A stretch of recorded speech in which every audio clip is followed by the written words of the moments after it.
Imagine, you've been married for 20 years to a billionaire tech mogul.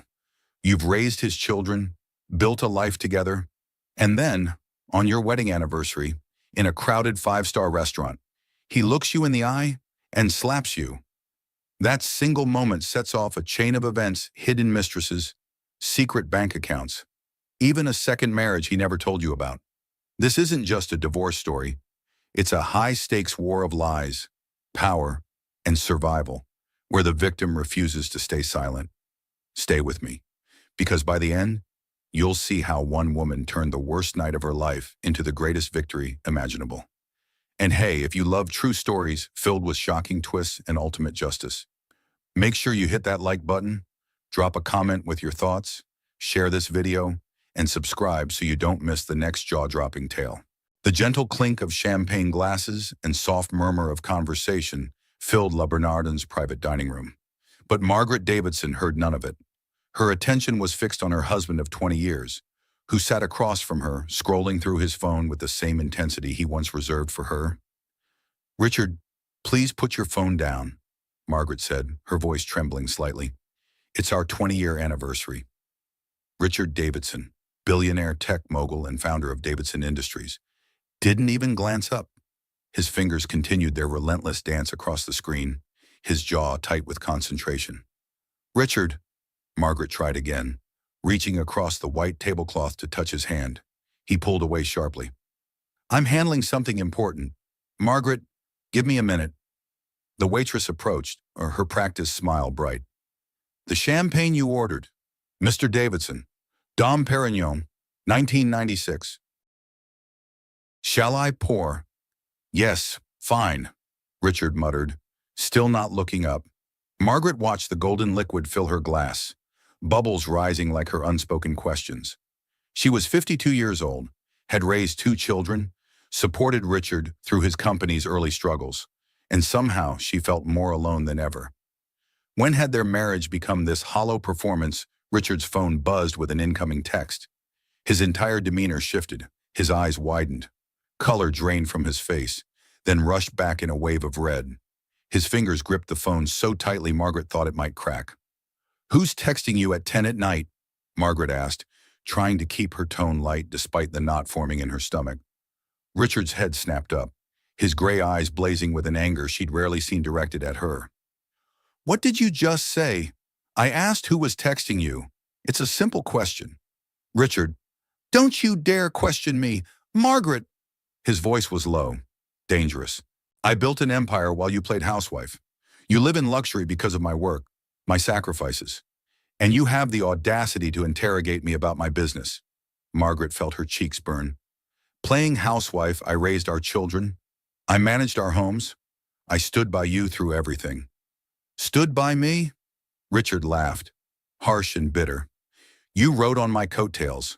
Without me, you're nothing. A middle-aged woman with no career, no accomplishments. Nothing but the clothes I bought you and the house I pay for."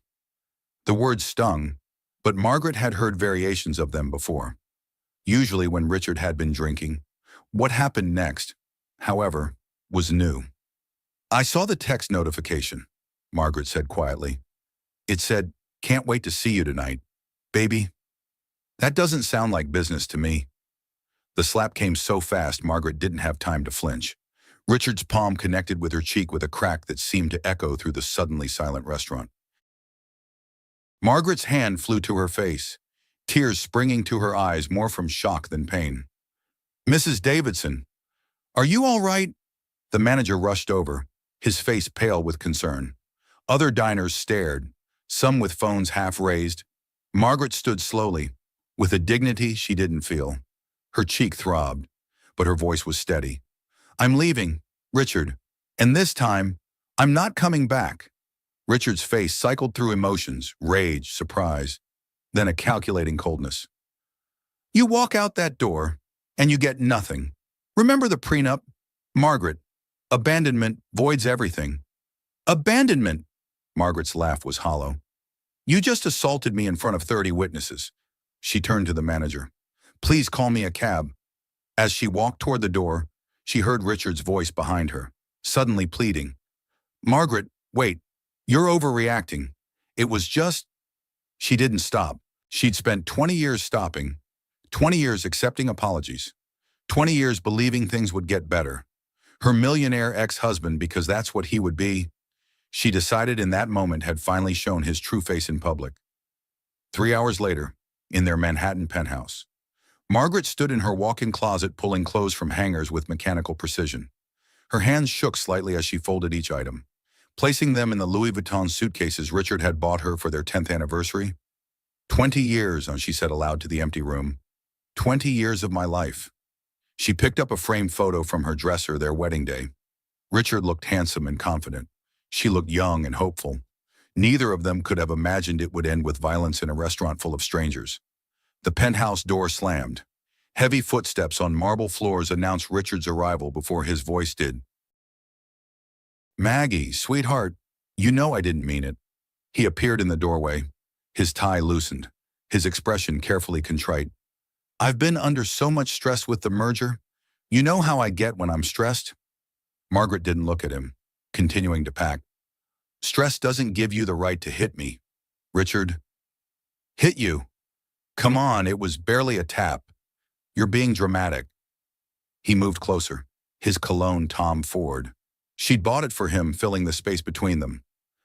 Look, I'm sorry. Okay, it won't happen again. Margaret's phone rang. She glanced at the screen. Victoria Chen, her attorney friend from college. Don't answer that, Richard said quickly. Margaret answered. Victoria. Margaret, I heard what happened. James Morrison was at the restaurant. He called me. Are you safe? I'm at the penthouse. Packing? Margaret replied, watching Richard's face darken. Victoria's voice was crisp, professional. I'm recording this call. Can you repeat what happened tonight? Richard slapped me at La Bernardin during our anniversary dinner, in front of the entire restaurant. Did you document the injury? Margaret looked in the mirror. A faint red mark still colored her cheek. I will. Good. Don't leave the penthouse tonight. That could be construed as abandonment under New York law. I'll be there first thing in the morning. Richard, if you're listening, I suggest you sleep in the guest room. Richard grabbed for the phone, but Margaret stepped back. She's right here, Victoria. And he just tried to take my phone. Richard, Victoria's voice was steel. If you touch her again, I'll have you arrested. Margaret, lock your bedroom door. I'll see you at 8 a.m. After Victoria hung up, Richard's mask of contrition slipped. You called a lawyer for this, Margaret. You're overreacting. You accused me of cheating, then hit me when I asked about a suspicious text. Who's overreacting? Richard's jaw clenched. That text was nothing. A client. A client who calls you baby. She's informal. Young. You know how these tech people are? Margaret almost laughed. She'd heard so many excuses over the years, but this was particularly weak. As she continued packing, something caught her eye, a receipt on Richard's dresser. She picked it up. Cartier. $42,000. Dated last Tuesday, her birthday. Richard, she said slowly, you gave me a bracelet from Tiffany for my birthday. He barely glanced over. So, this is a receipt for Cartier jewelry. Same day. The silence stretched between them. Finally, Richard shrugged. It was for a client, a closing gift. Margaret looked at the receipt more carefully. Diamond bracelet, engraved with Forever, R. That's quite a closing gift. Richard snatched the receipt from her hand. You're paranoid. This is exactly why things have been difficult. You question everything. I'm questioning things because you're lying to me. Margaret zipped her suitcase closed. I'll be in the guest room. Don't follow me. As she wheeled her suitcase down the hall, Richard called after her. You leave me. You get nothing. Margaret, nothing. The prenup is ironclad. She paused at the guest room door. We'll see about that. The next morning arrived gray and drizzly, matching Margaret's mood as she sat in Victoria Chen's corner office overlooking Madison Avenue. Victoria, immaculate in a charcoal suit, poured coffee from a French press while Margaret recounted the previous evening in detail. Margaret, in my 30 years of practice, I've seen this pattern, Victoria said, her voice gentle but firm. The accusation is usually a confession. When a spouse suddenly becomes paranoid about infidelity, They're usually the one cheating, Margaret finished. I know. I think I've known for a while. I just didn't want to see it. Margaret's phone buzzed. Emily's photo appeared on the screen, her daughter, 23 and fresh out of Columbia Law. Hi, sweetheart, Margaret answered. Mom, Dad's been acting weird for months, Emily said without preamble. There's something you should know. Margaret put the phone on speaker with a questioning look at Victoria, who nodded. Go ahead. Remember when I surprised Dad at the Ritz-Carlton last month? He said he was in a board meeting, but I saw him in the lobby with some woman. Young, maybe late 20s. They looked intimate. Margaret's stomach dropped. Why didn't you tell me? I convinced myself it was business. But Mom, I've seen them together 3 times now. Different hotel, always during his supposed business trips. Victoria leaned forward. Emily, this is Victoria Chen. Did you take any photos? Hi, Victoria. Yes, I did. I felt guilty, but something seemed off. I'll send them to Mom now. After Emily hung up, Margaret's phone pinged with incoming messages. The photos were clear. Richard with a young blonde woman, his hand on her lower back, leaning close to whisper in her ear, sharing champagne in a hotel bar.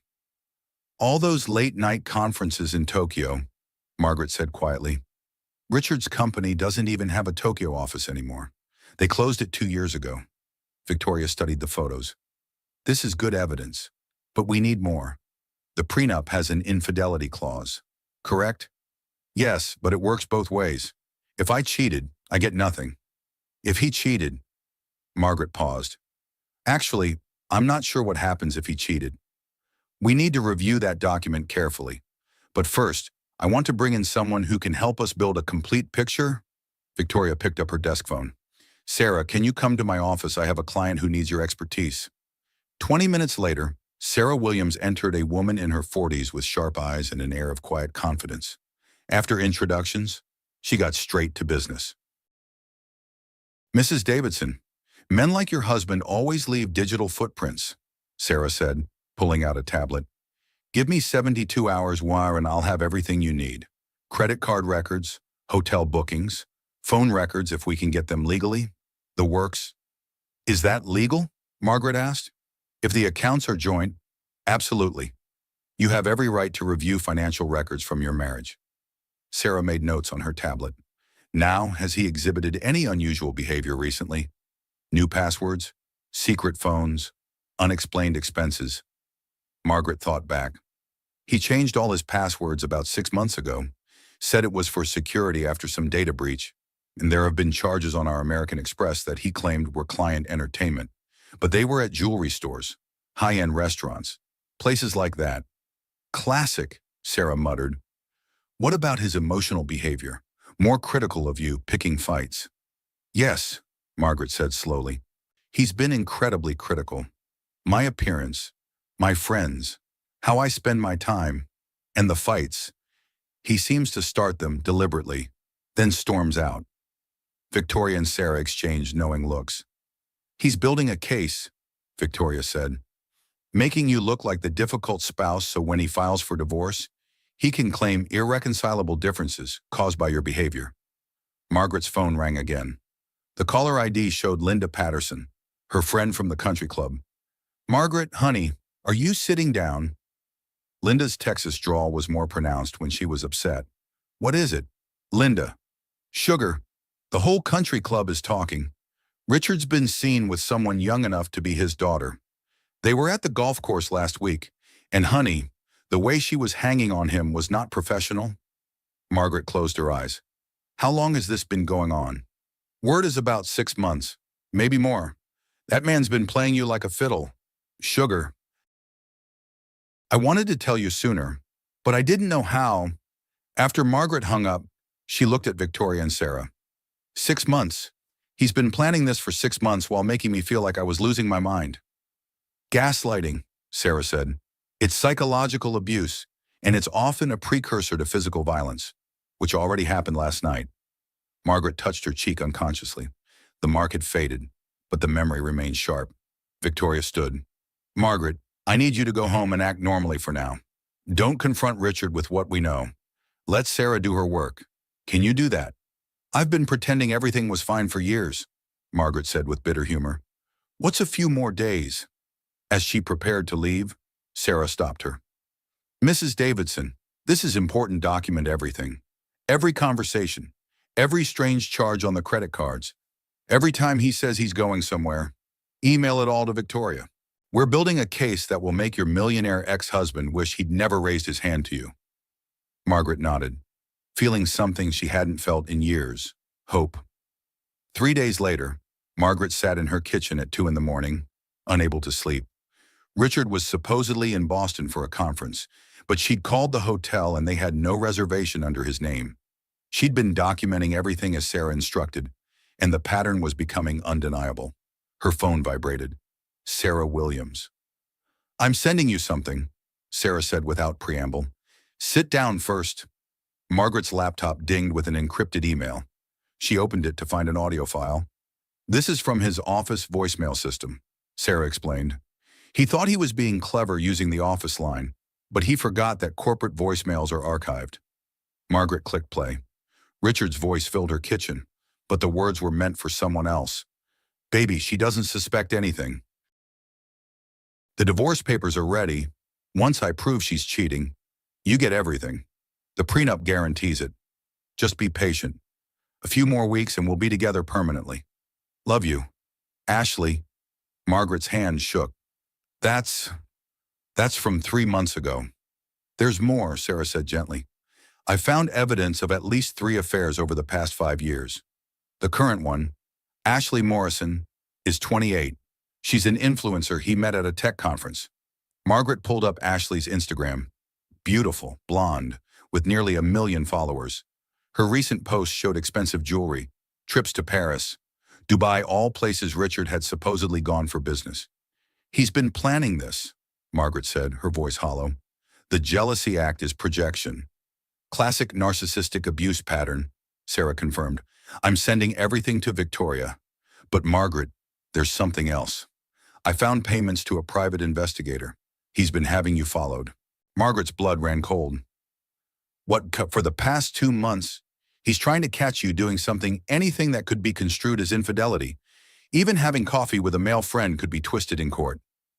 The next morning, Victoria called an emergency meeting. Margaret arrived to find not just Victoria and Sarah, but also Michael Torres, a forensic accountant. We've uncovered something significant, Victoria began. Michael opened his laptop. Mr. Davidson has been moving money offshore for years, specifically to accounts in the Cayman Islands and Switzerland. We're talking about approximately $30 million that should be marital assets. 30 million, Margaret gasped. Conservative estimate, he's been hiding assets since year 5 of your marriage. Every time he got a bonus or stock option, he'd report half and hide the rest. Victoria leaned forward.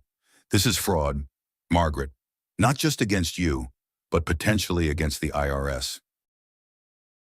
Your husband isn't just a cheater, he's a criminal. Margaret's phone rang. Emily. Mom, where are you? At Victoria's office. Why? What's wrong? Dad just called me. He says you're having a mental breakdown and he wants me to convince you to seek help. He's saying you attacked him at the restaurant. Margaret laughed bitterly. He hit me, Emily, in front of 30 witnesses. I know, Mom. I believe you. But he's calling everyone David, Grandma, all your friends. He's trying to control the narrative. After Emily hung up, Victoria's expression was grim. He's escalating. We need to move faster.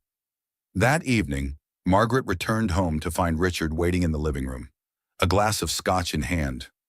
Where were you? He demanded. Shopping, Margaret lied smoothly. Nordstrom was having a sale. Richard studied her. Linda Patterson called, said she told you some ridiculous gossip about me and some young woman. She mentioned something, Margaret said casually, hanging up her coat. I didn't pay much attention. You know how Linda exaggerates? Richard relaxed slightly. Exactly. These bored housewives with nothing better to do than spread rumors. Margaret bit her tongue.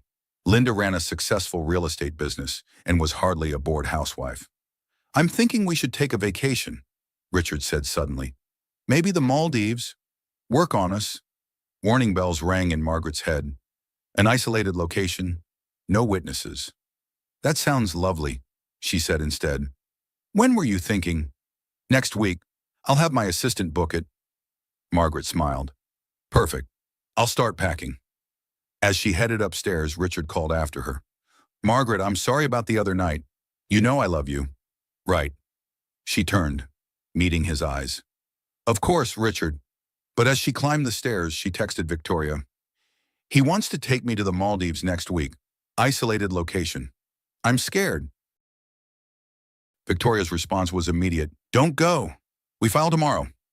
The next evening, Margaret sat at the Four Seasons Hotel bar, nursing a club soda and watching the entrance. Sarah's intelligence indicated Richard and Ashley met here every Thursday when he was supposedly at his poker game. At 8:15, they walked in together. Ashley Morrison was even more striking in person, tall, elegant, with the kind of confidence that came from never having been made to feel small. Richard's hand rested possessively on her lower back as he guided her to a corner booth.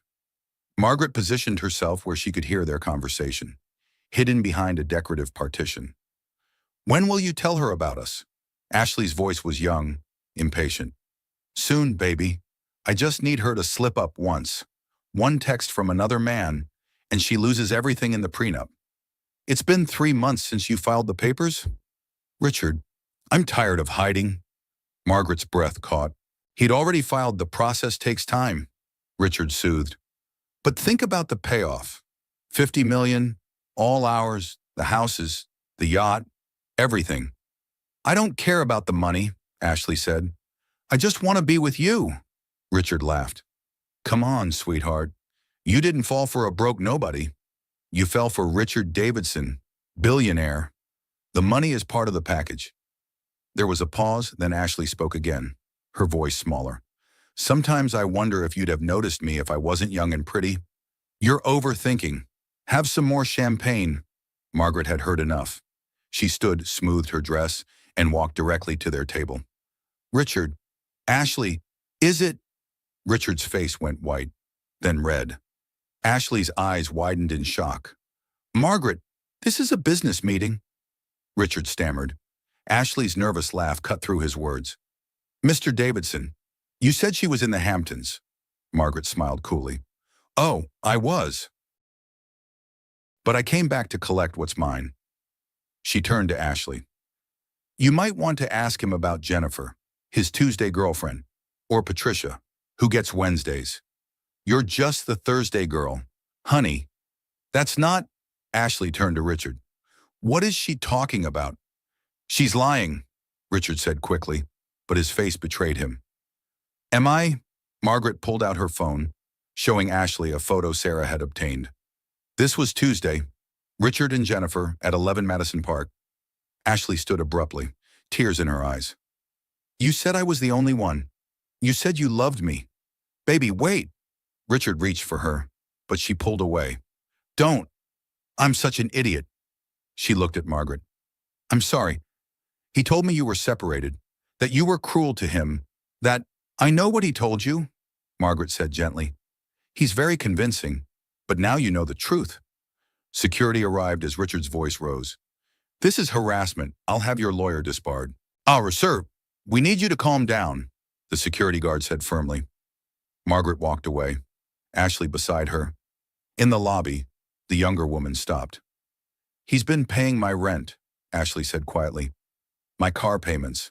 I quit my job because he said he'd take care of me. Margaret studied her. Despite everything, she felt sympathy for this young woman who'd been caught in Richard's web. Get a lawyer, Margaret advised. Document everything. You might have a case for fraud. Ashley nodded, mascara streaking her cheeks. I have recordings. He didn't know, but I recorded some of our conversations. Insurance? You know. Margaret's pulse quickened. Would you be willing to share those with my attorney? After what I just learned. Absolutely. They exchanged numbers, and Ashley hurried out into the night.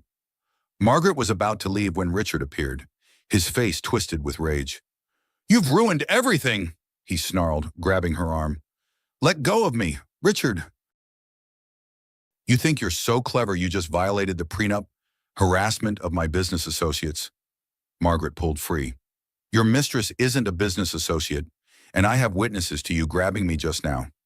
The security guard approached again. Ma'am, are you all right? Yes, thank you. I was just leaving. As she walked away, Richard called after her.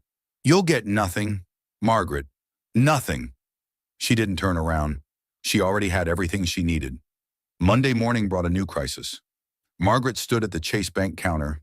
Her credit card declined, watching the teller's apologetic expression. I'm sorry, Mrs. Davidson, but all your accounts have been frozen. That's impossible. Those are joint accounts. The teller typed rapidly. The freeze was initiated by Mr. Richard Davidson on Friday. As the primary account holder, he has that authority. Margaret's hands shook as she called Victoria, putting her on speaker. He's trying to starve you out, Victoria said immediately. But he just made a fatal mistake. Joint accounts can't be unilaterally frozen when divorce proceedings are pending. We filed Friday morning. This is financial abuse. What am I supposed to do? I have no access to money. I'm calling the judge. We'll have an emergency hearing today. Margaret left the bank feeling humiliated. 52 years old, a millionaire's wife, and she couldn't buy a cup of coffee.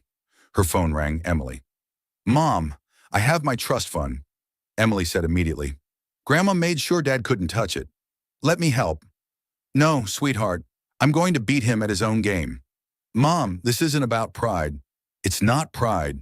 It's principle. Your father thinks he can break me by cutting off money. But I'm not broken. I'm angry.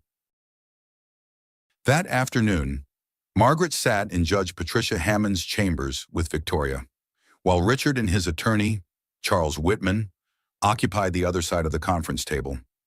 Your Honor, Whitman began, my client was protecting marital assets from potential dissipation by freezing accounts and leaving his wife of 20 years without access to funds. Judge Hammond's expression was stern. Mr. Davidson, did you freeze these accounts?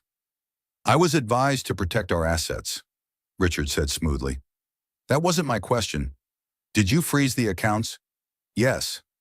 After being served with divorce papers, Richard's jaw tightened. Yes.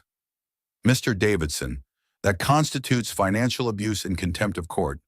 The accounts will be unfrozen immediately, and you'll pay Mrs. Davidson's legal fees for this emergency hearing. Your Honor, Whitman protested, my client has concerns about his wife's mental state. Victoria stood. Is counsel seriously suggesting mental instability? We have 30 witnesses to Mr. Davidson physically assaulting my client at La Bernardin. Judge Hammond's eyes narrowed. Physical assault. He slapped her, Your Honor, in public. We have video evidence from security cameras. The judge turned to Richard. Is this true? It was a misunderstanding, Richard said quickly. A tap. Really? She's exaggerating. A tap. Judge Hammond's voice was ice. Mr. Davidson, I'm issuing a temporary restraining order. You're to stay 500 feet away from your wife, except for scheduled mediation sessions. This is ridiculous, Richard exploded. She's my wife. Your soon-to-be ex-wife, the judge corrected. And if you violate this order, you'll be arrested. Are we clear? After the hearing, Michael Torres was waiting in Victoria's office with Sarah Williams. We found something huge, Michael said without preamble. Your husband has been paying $15,000 a month to a woman named Patricia Newcomb for the past 15 years. Margaret frowned. I don't know that name. Sarah pulled up a file on her laptop. Patricia Newcomb has a 15-year-old son named Christopher. Birth certificate lists father as unknown, but the timing, the payments. Margaret's world tilted. He has another child. DNA test pending, but the financial evidence is clear. He's been supporting them since the child was born, Margaret calculated quickly. Our son David is 17. Richard was cheating on me while I was pregnant. It appears so, Sarah said gently. Margaret stood abruptly, rage flooding through her. I need air. On the terrace, overlooking Manhattan, Margaret called Emily. Mom, what's wrong? Your father has another child, a 15-year-old boy. He's been paying support for 15 years. Silence, then Emily's voice, cold and hard.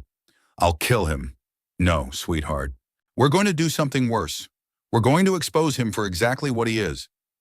That evening, Margaret returned to the penthouse to pack more belongings.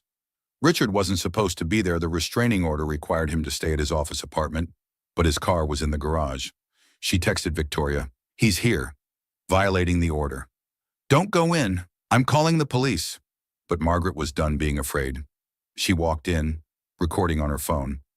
Richard was in his study, documents spread across his desk. He looked up, surprised. "You're supposed to be gone," he said. "This is still my home. You're the one violating the restraining order." He stood, moving toward her.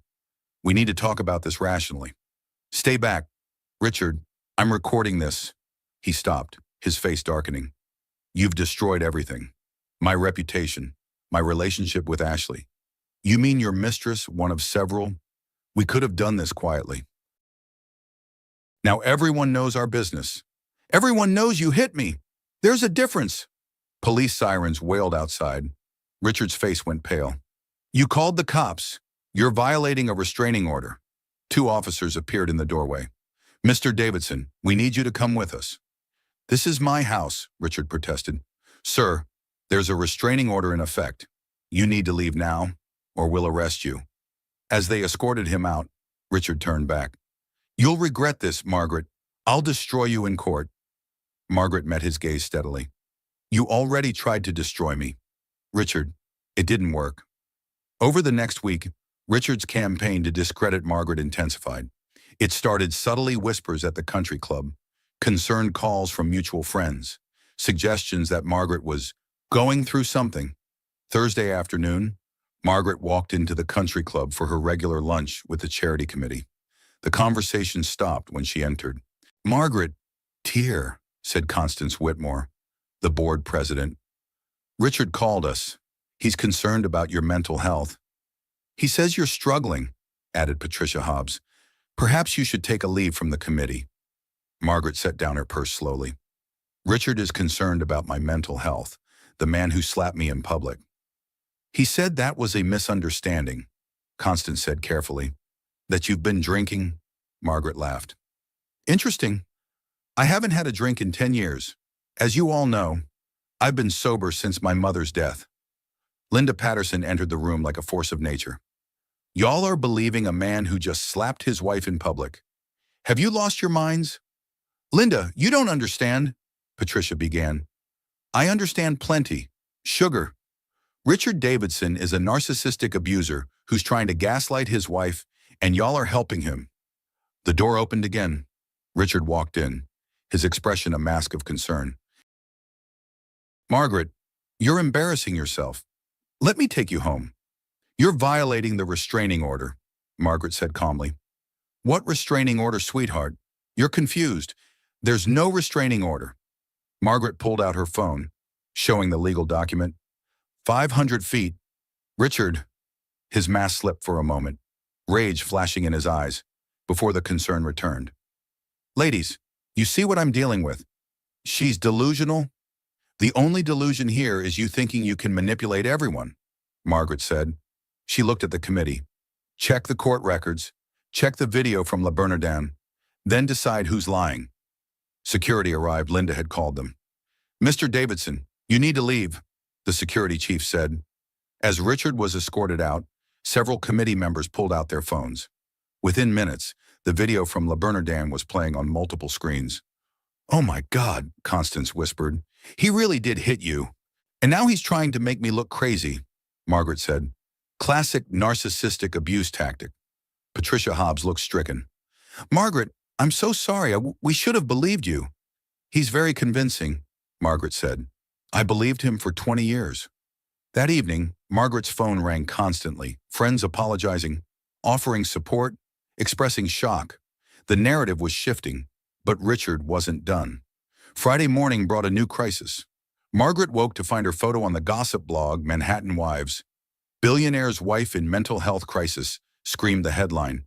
The article, clearly planted by Richard, painted Margaret as an unstable alcoholic who'd attacked her husband in a jealous rage. It mentioned her multiple stays in rehab she'd been once, 10 years ago, her violent temper completely fabricated, And her obsession with younger women projection at its finest? Victoria called immediately. We're suing for defamation. This is clearly Richard's work.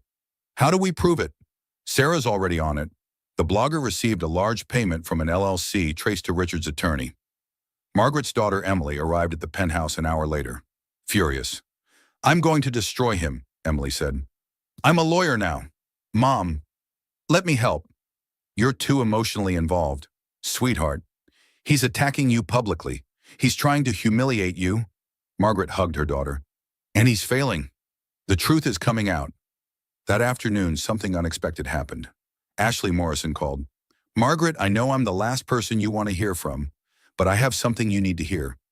They met at a small cafe downtown. Ashley looked different, older somehow, the glossy confidence replaced by something more authentic. I recorded everything, Ashley said, sliding a USB drive across the table. 3 months of conversations.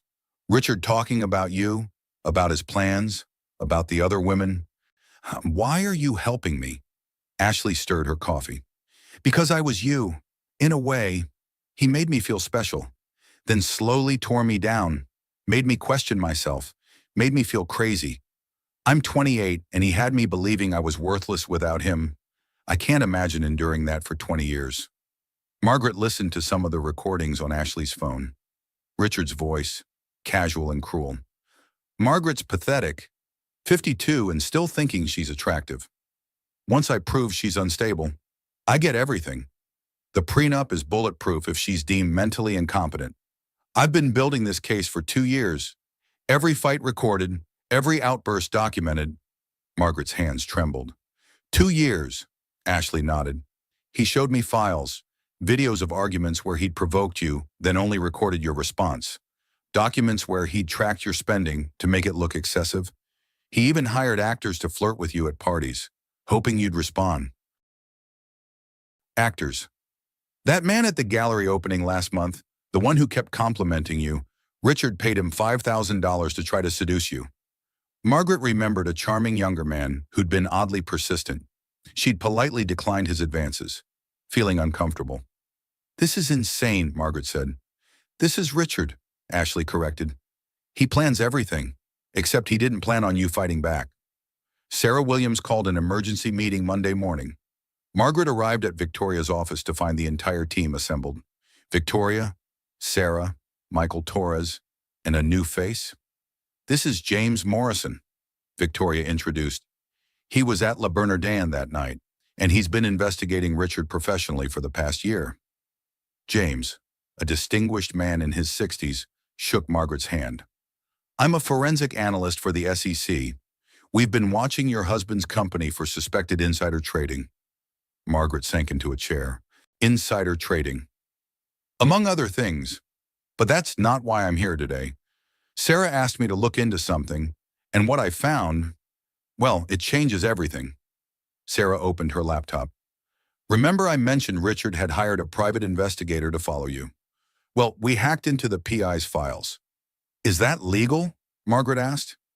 The PI was using illegal methods, hacking your phone, accessing your medical records. We were able to retrieve his files through perfectly legal means during discovery. Victoria's smile was sharp. What we found was illuminating. James pulled up a document. The investigator found nothing incriminating about you. Margaret, nothing. But he did find something about Richard. The document showed a birth certificate. Christopher Newcomb, born 15 years ago. Father Richard Davidson. We already knew about this child, Margaret said. Yes, but look at this. James pulled up another document. Marriage certificate. Richard Davidson and Patricia Newcomb, married in Vegas 16 years ago. Margaret's world stopped. What, your marriage to Richard is technically bigamous, Victoria said softly. He never divorced Patricia. He's been married to both of you for 15 years. That's impossible. We file taxes together.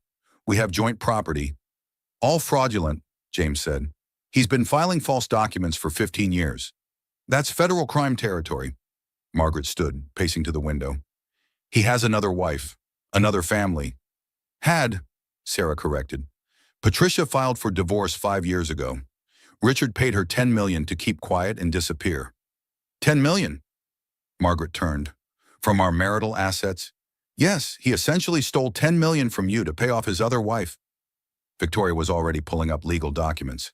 This voids everything. Margaret, the prenup, his claims, everything. Bigamy is a felony in New York. He's looking at prison time. Does Patricia know about me? Margaret asked. She does now. Sarah contacted her yesterday. She's willing to testify. Margaret's phone rang. Richard. Don't answer, Victoria warned, but Margaret was done hiding. She answered on speaker. You've ruined me. Richard's voice was slurred. He'd been drinking. The SEC is investigating. The board is calling for my resignation. You've destroyed everything I built. You destroyed it yourself. Richard, I just exposed it. I'll kill you. The words hung in the air. You hear me? I'll kill you before I let you take everything. Victoria was already recording. Richard, this is Victoria Chen. You just made a death threat. The police are being notified. The line went dead. Within an hour, Richard was arrested at his office. The charges, criminal threatening, bigamy, fraud, and violation of a restraining order. Bail was set at $2 million. Margaret watched the news coverage from Victoria's office. Richard being led away in handcuffs, his face a mask of rage. The headline scrolled across the screen. Tech billionaire arrested for bigamy and fraud. Her phone buzzed with messages, friends, family, even strangers expressing support. The narrative had completely shifted. She was no longer the crazy wife. She was the victim of elaborate criminal deception. David, her 17-year-old son, called from boarding school. Mom, I saw the news. Is it true Dad has another family? Yes, sweetheart. I'm so sorry you had to find out this way. I'm not sorry. I'm proud of you for standing up to him.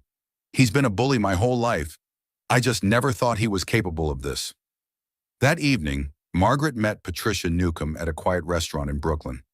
Patricia was younger than Margaret but looked older, tired, worn down. I was 25 when I met him, Patricia said. He swept me off my feet. The secret wedding in Vegas felt romantic. Then he said he needed to keep it quiet for business reasons. When did you find out about me? About 5 years ago. Christopher found photos online of Richard with another family. You, your children. I confronted him, and he admitted everything. Why didn't you come forward? Patricia's laugh was bitter. He threatened to take Christopher, said he'd prove I was an unfit mother, that I'd never see my son again. So I took the money and ran. But you're here now, because my son is old enough to choose where he lives. And because what Richard did to you, no one deserves that. Margaret reached across the table, taking Patricia's hand. We're going to stop him, together. 6 weeks later, Margaret sat in the New York Supreme Court, her family behind her, facing Richard across the courtroom. He'd lost weight, his designer suit hanging loose, his legendary confidence cracked. Judge Patricia Hammond presided, her expression stern as she reviewed the mountain of evidence. We're here for hearings in Davidson versus Davidson, she began, though I note that the validity of this marriage is itself in question. Charles Whitman, Richard's attorney, stood. Your Honor, my client is a pillar of the community. These allegations are part of a vindictive campaign. Mr. Whitman, Judge Hammond interrupted, your client is currently under federal investigation for bigamy, fraud, and insider trading, hardly a pillar of anything except deception. Victoria rose. Your Honor, we have evidence of sustained financial abuse, physical assault, serial infidelity, and bigamy. We're seeking full dissolution of the prenuptial agreement and equitable distribution of all assets, including those hidden offshore. She's lying, Richard exploded, jumping to his feet. This is a money grab. Mr. Davidson, you'll control yourself in my courtroom, Judge Hammond warned. One more outburst and you'll be held in contempt. Victoria called her first witness. We call Ashley Morrison. Ashley took the stand, polished and composed. She'd traded her influencer style for a conservative suit, looking every inch the credible witness. Miss Morrison, how long were you seeing Mr. Davidson? 3 years. Gasps rippled through the courtroom. He told me he and his wife had an open marriage. Ashley continued. He said Margaret knew about us. Did she? No. I realized that when she confronted us at the Four Seasons, her shock was genuine. Victoria played recordings from Ashley's phone. Richard discussing his plan to frame Margaret, his hidden assets, his contempt for his wife. Richard's face grew redder with each recording. Next came Patricia Newcomb. Her testimony was devastating: the secret marriage, the bigamy, the years of deception. He told me Margaret was his sister, Patricia said. That's why they had the same last name in photos. I believed him for years. Michael Torres testified about the hidden assets, 30 million in offshore accounts. Property in Richard's name alone that should have been marital assets. Fraudulent tax filing spanning 15 years. Then came the most damaging witness, Christopher Newcomb, Richard's 15-year-old son. My dad told me I couldn't exist, Christopher said, his young voice steady, that his real family couldn't know about me. Do you know what that does to a kid, knowing your father is ashamed of you? Richard couldn't look at him. Finally, Margaret took the stand. She sat straight, dignified, meeting Richard's gaze without flinching. For 20 years, I supported his dreams, she said, her voice clear and strong. I raised our children virtually alone while he built his empire. I turned a blind eye to late nights, suspicious charges, obvious lies. I thought I was being a good wife. I was actually enabling a narcissist. Tell us about the night at La Bernardin, Victoria prompted. It was our 20th anniversary. Richard accused me of cheating because I asked about a text. Then he slapped me, in public, in front of dozens of witnesses. How did that make you feel? Margaret considered. Free, for the first time in years. I saw him clearly. Not the successful businessman, not the charming public figure, but the abuser he'd always been. The physical slap just made visible what he'd been doing emotionally for years. Objection, Whitman called. Prejudicial. Overruled. The witness is describing her experience, Margaret continued. I've learned that financial abuse is still abuse. Controlling someone with money, making them dependent, then threatening to take it away, that's abuse. Having affairs while accusing your spouse of cheating, that's abuse. Gaslighting someone until they question their own sanity, that's abuse. You're the abuser, Richard shouted, jumping up again. You've destroyed my life. Judge Hammond banged her gavel. Mr. Davidson, you're in contempt. Bailiff, remove him. As Richard was dragged out, still shouting, Margaret felt 20 years of weight lift from her shoulders. The judge continued without him.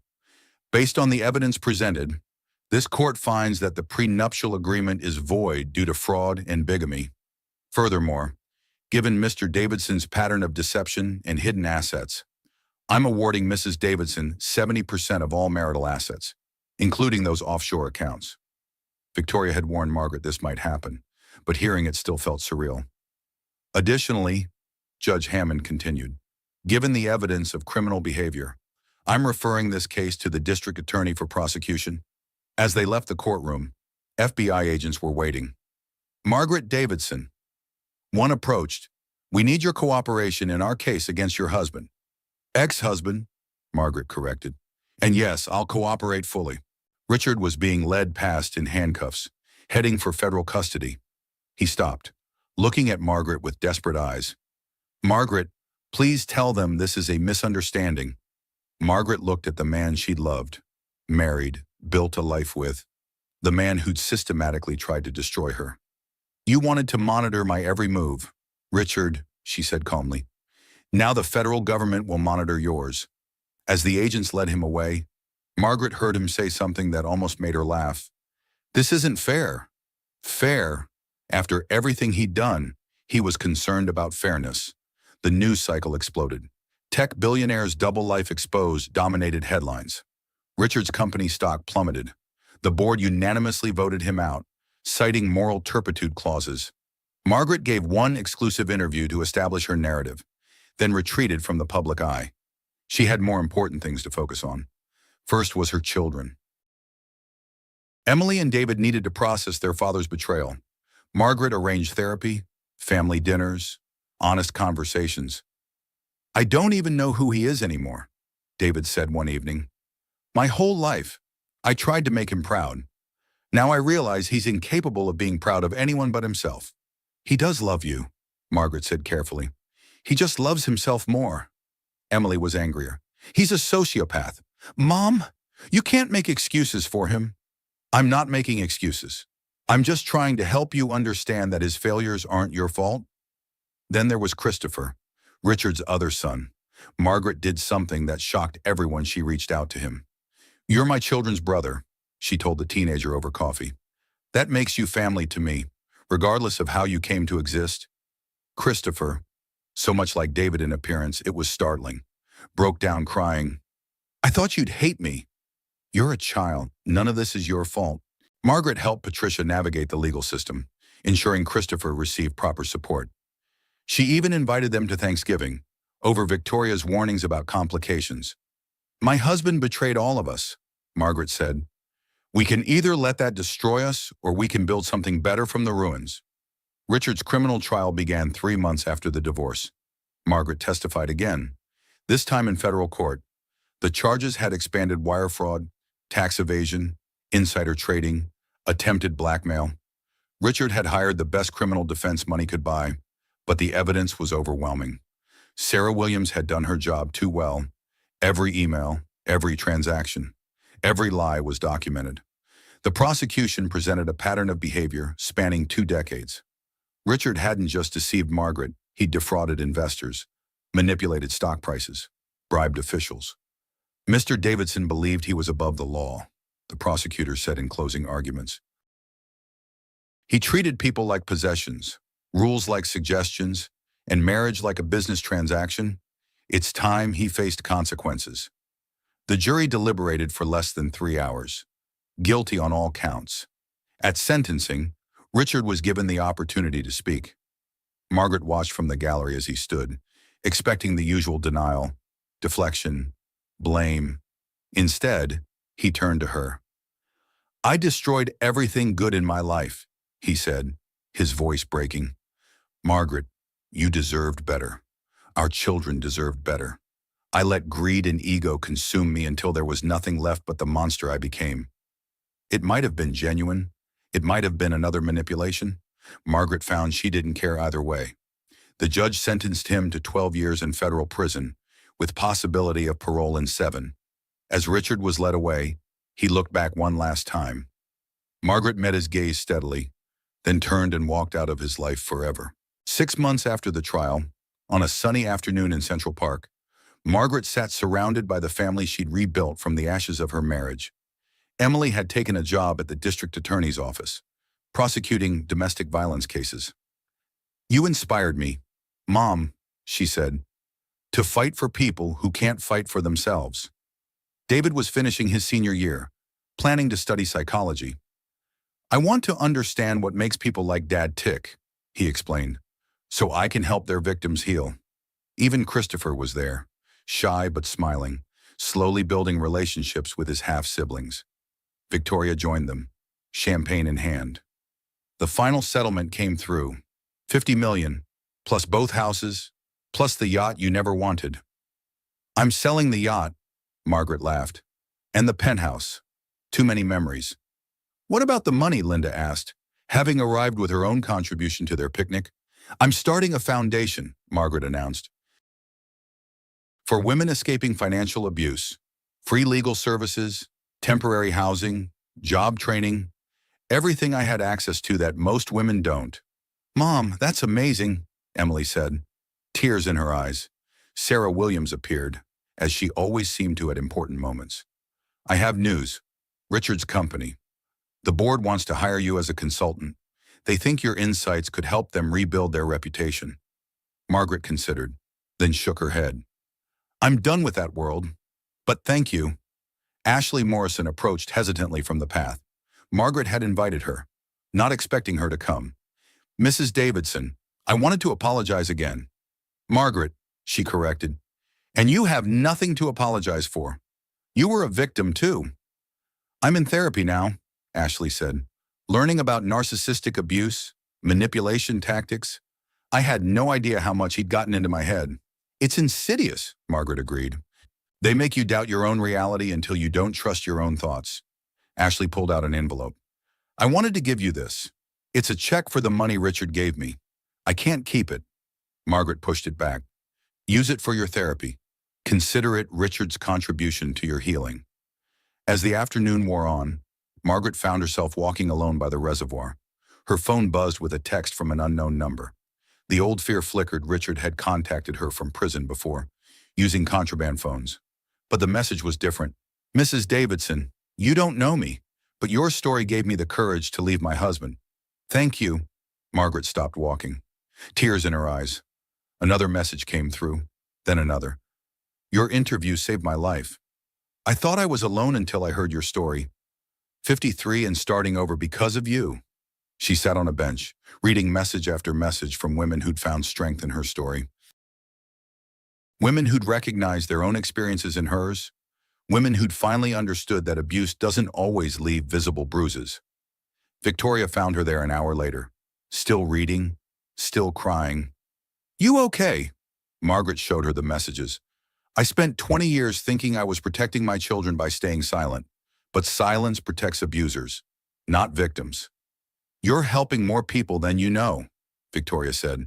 The DA's office said domestic violence reports are up 30% since your story went public. Not because there's more abuse, but because women are finally feeling empowered to report it. Margaret's phone rang. It was a blocked number from federal prison. Richard, she declined the call. He still doesn't get it, she said. He thinks if he just finds the right words, the right manipulation, he can regain control. Will you ever forgive him? Margaret considered. Forgiveness isn't about him. It's about me. I'll forgive when I'm ready, for my own peace. But forgiveness doesn't mean forgetting. It doesn't mean allowing him back into my life. As the sun began to set, painting the sky in shades of gold and pink, Margaret made her way back to her family. Her real family, the people who'd stood by her, fought for her, believed in her. Emily was laughing at something David said. Christopher was showing Linda photos on his phone. Victoria and Sarah were deep in conversation about their next case. Ashley was there too, slowly finding her place in this unconventional support system. Margaret looked at them all, her children, her friends, even her husband's other victims who'd become her allies. This was what Richard had never understood. Wealth wasn't about money. Success wasn't about power. Family wasn't about blood. It was about connection, support, love that didn't come with conditions or prenups or hidden agendas. Her phone buzzed with another message, this one from Patricia Newcomb. Christopher asked if he can call you Mom. I said that's up to you. Margaret smiled, typing back, I'd be honored. She thought about the woman she'd been a year ago trapped in a golden cage, accepting crumbs of affection, believing she had no options. That woman felt like a stranger now. At 52, Margaret Davidson was finally free. Free to make her own choices, free to speak her truth, free to help other women find their voices. The slap that had seemed like her lowest moment had become her liberation. Richard had meant to humiliate her. Instead, he'd awakened her. As her family called her over to join them, Margaret took one last look at the Manhattan skyline. Somewhere in that maze of buildings, Richard sat in a federal cell, probably still plotting his comeback, still believing he was the victim. Let him. She had better things to do than worry about a narcissistic ex-husband's delusions. She had a life to live, a foundation to build, women to help, and for the first time in 20 years, she had herself. Walking toward her family with her head held high, Margaret Davidson, survivor, advocate, and finally free, stepped into her future. The sun set completely as they packed up their picnic, but Margaret didn't feel the darkness. She carried her own light now, and it would never be extinguished again. The auditorium was packed. 300 women, all survivors of domestic abuse, had come to hear Margaret Davidson speak at the third annual gala for the Phoenix Foundation, the organization she'd built from her divorce settlement. Margaret stood at the podium, looking out at faces that mirrored her own journey, pain transformed into power. Victims become victors. 3 years ago, my husband slapped me in a restaurant full of people, she began. It was the best thing that ever happened to me. A murmur went through the crowd. Not because I deserved it, not because violence is ever acceptable, but because it shattered the illusion I'd been living under for 20 years. The illusion that if I just tried harder, loved more, forgave quicker, he would change. She looked at the front row where Emily and David sat, now both working in fields dedicated to helping abuse survivors. Christopher was there too, having legally changed his last name to Davidson with Richard's parental rights terminated. Narcissistic abuse is insidious because it happens gradually. They don't start with slaps. They start with small criticisms, little controlling behaviors, isolation disguised as love, financial control disguised as care. By the time you realize you're in a cage, you've forgotten what freedom feels like. Victoria stood at the side of the stage, now the foundation's legal director.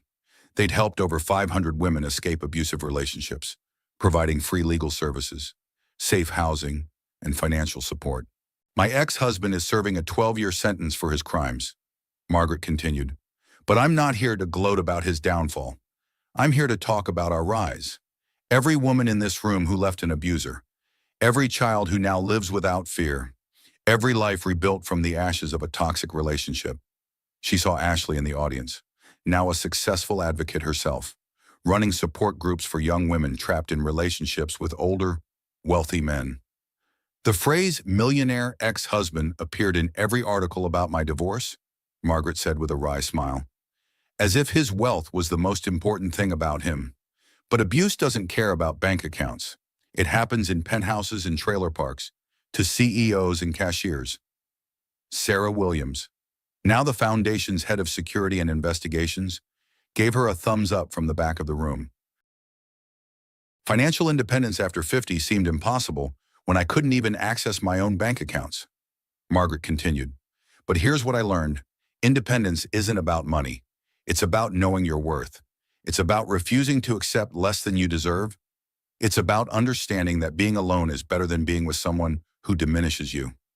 She talked about the midlife transformation journey, about rediscovering yourself after decades of being defined by someone else's needs, about the power of women supporting women. Some people ask if I regret staying for 20 years. Of course I do, but I can't change the past.